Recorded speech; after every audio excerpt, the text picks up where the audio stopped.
Euler method का इस्तेमाल करके एक एग्जांपल को सॉल्व कर रहा हूँ। एग्जांपल कुछ इस तरह दिए हुए हैं कि y prime is equal to y minus t square plus 4।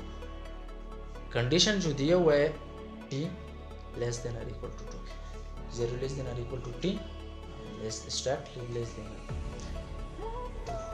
y of 0 0.5, ये कंडीशन दी हुई है। यूलर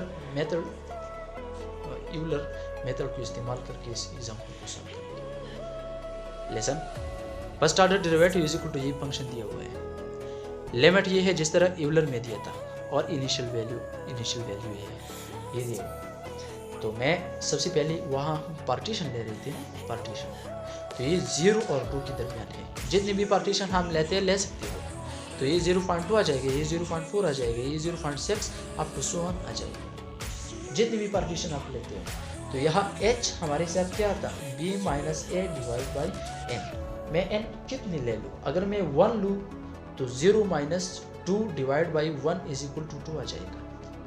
अगर मैं 2 लूँ तो 2 माइनस 0 डिवाइड बाई 2 1 आ जाएगा।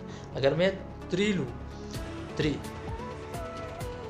2 माइनस 0 डिवाइड बाई 0.5 समथिंग आ जाएगा जी। तो ये आप पर डिपेंड करते हैं आप जितनी पार्टीशन लेते।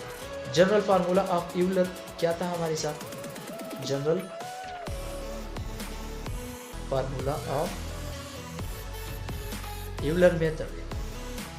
यूलर मेथड का जनरल फार्मूला कुछ इस तरह था, y of T I plus 1, ये y of T I plus h f of T I Y I, F of T I Y I. तो y of T I plus 1 हमारे साथ किस तरह हो जाएगा, आ जाएगा y of T I plus, आगे हम जा रहे हैं, plus h into f of T I Y I plus h2 over 2 factorial.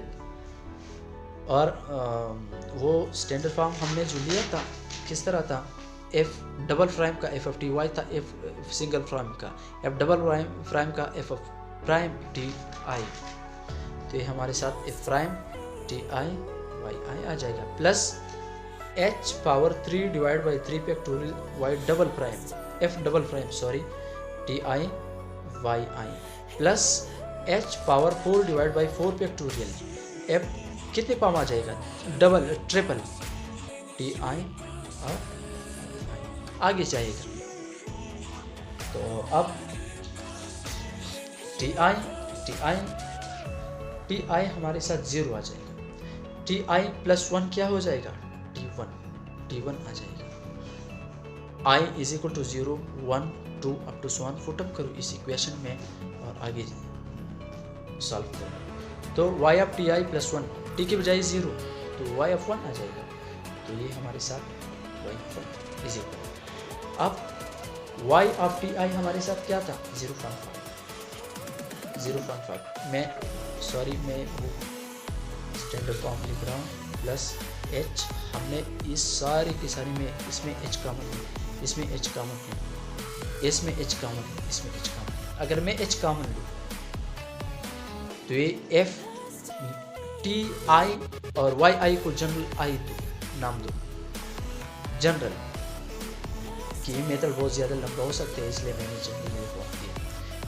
एक h प्लस ये h स्क्वायर है, इसी एक h कॉमन लिया हुआ है तो ये h ओवर 2 फैक्टोरियल रह गया, F of double prime F of prime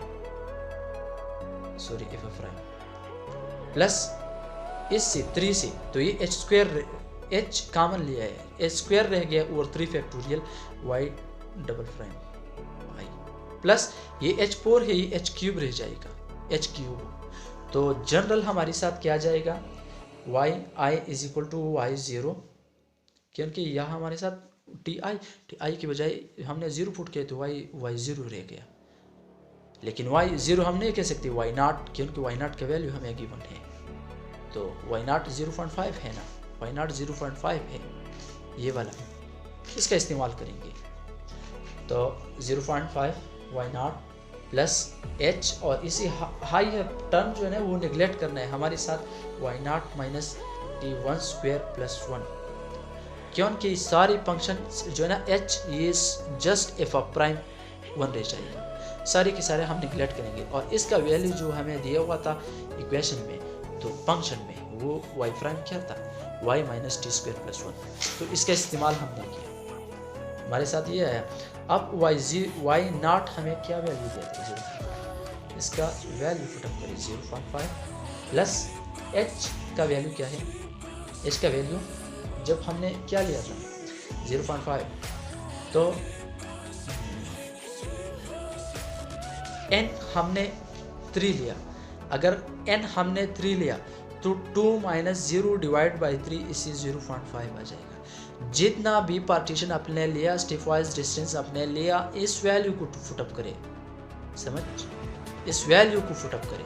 तो या हमने पार्टीशन जो लिया ये 0 और 2 के दरमियान हमने 3 पार्टीशन लिया, ठीक है, तो इससे 0.5 आया, तो यहाँ 0.5 h के बजाय हाइट रह गया। अब वाई नॉट का वैल्यू हमारे साथ क्या है, तो गिवन है 0.5 प्लस t1 का वैल्यू, तो t1 का वैल्यू हमारे साथ 0 स्क्वायर प्लस, तो t का वैल्यू जो हमारा t नॉट का वैल्यू हमारे साथ था वो 0, तो ये जस्ट ti था, ti हमने 0 से स्टार्ट किया और 0 का वैल्यू t नॉट का वैल्यू 0 है, ऊपर t नॉट की वैल्यू 0 है, सॉरी t नॉट की वैल्यू 0 है, तो इसलिए हमने ये लगाया। तो y ऑफ 1 हमारे साथ 0.5 प्लस 0.5 और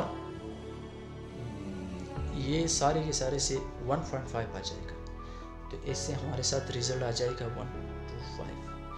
ये y1 के लिए वैल्यू आया, y1 का वैल्यू क्या आया 1.25। अब y2 किस तरह आता है, जब i का वैल्यू हमने क्या लिया था, n का वैल्यू हमने 0 लिया था, i का वैल्यू हमने 0, अब i का वैल्यू 1 लेना है, तो वो y2 हो जाएगा। ये 0 लिया, यहाँ जब हमने i के बजाय 0 लिया 0, तो ये y1 रह गया। अगर मैं 2 ले लूँ तो 1 + 1 2 रह जाएगा, हमारे साथ y2 आ जाएगा, y2 वो y1, ये जब हमने 1 लिया तो y0 था, जब हम 2 ले लेंगे तो ये y1 हो जाएगा, y1 प्लस h अंदर भी y1 माइनस ये t1 स्क्वायर रह जाएगा प्लस 1। अब y1 का वैल्यू हमारे साथ क्या था 1.25 फाइंड आउट हो गया है, तो y2 प्लस 1.25 प्लस h का वैल्यू 0.5 एंड y1 का वैल्यू 1.25 माइनस t का वैल्यू हमारे साथ क्या जाएगा, t का वैल्यू, तो t का वैल्यू 0.5 प्लस 1, समझ। ये t जो है ना वो 0 और 2 के दरमियान था, वो जो हमने पार्टीशन लिया था, पहले 0 लिया था पार्टीशन में, यह 0 फिर 0.2 फिर 0.5 up to so on, 3 partition हमने लिया था, तो इस बेस पे आ रहा है t का वैल्यू। एक मेथड्स में हमने t का वैल्यू समझाया था आपको। तो y2 जनरल हमारे साथ ही जब हम सॉल्व करें तो इससे आंसर क्या थे 3.80, ये y2। अब आप y3 के लिए अगर कुछ डाउट है तो मैं सॉल्व करूँगा। y3, तो y3, ये y3 जब i के बजाय हमने 2 फुट किया, जब i के बजाय हमने 0 फुट किया तो y1 आ गया, i के बजाय हमने जब 1 फुट किया तो y2 आ गया, i के बजाय जब 2 फुट अप करें तो y3 आ जाएगा। तो y3 क्या जाएगा, y3 y2 plus hn2 y2 minus t2 square sorry plus 1। अब जस्ट वैल्यू को फुटअप करें, ये y2 का वैल्यू 3.80 आया था, आपको शायद पता होगा, अगर पता नहीं है तो देखो 80 माइनस 0.5 होल स्क्वायर और प्लस 1, इसका वैल्यू y3 का वैल्यू जो आ जाएगा वो समथिंग इजी आ जाएगा, खुद ही फाइंड आउट करो। Thank you so much.